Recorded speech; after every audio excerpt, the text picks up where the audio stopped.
ಪ್ರಿಯ ಜನರ ದೇವರ ವಾಕ್ಯವನ್ನು ನಾವು ಗಮನವಿಟ್ಟು ಆಲಿಸೋಣ. ಲೂಕ 22ನೇ ಅಧ್ಯಾಯ 63ನೇ ವಾಕ್ಯ.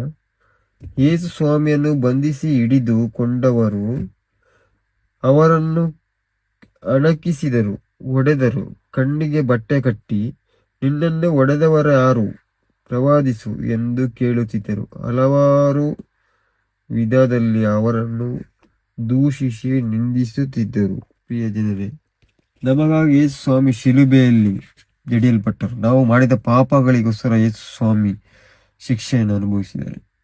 ಪಾಪ ಪರಿಹಾರಕ್ಕಾಗಿ ಯೇಸು ಸ್ವಾಮಿ ಶಿಲುಬೆಯಲ್ಲಿ ಜಡಿಯಲ್ಪಟ್ಟಿದ್ದಾರೆ.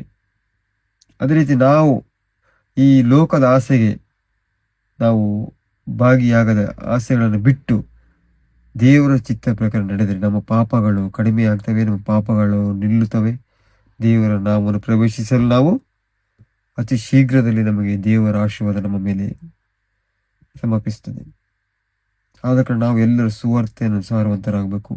ದೇವರ ನಾಮದ ದೇವರ ಸಾಮ್ರಾಜ್ಯವನ್ನು ಸೇರಲಿಕ್ಕೆ, ದೇವರ ಪ್ರಾರ್ಥನೆಯ ಮುಖಾಂತರ ಸ್ವರ್ಗ ಸಾಮ್ರಾಜ್ಯ ಸೇರಲಿಕ್ಕೆ ನಾವು ಪ್ರಯತ್ನ ಪಡಬೇಕು.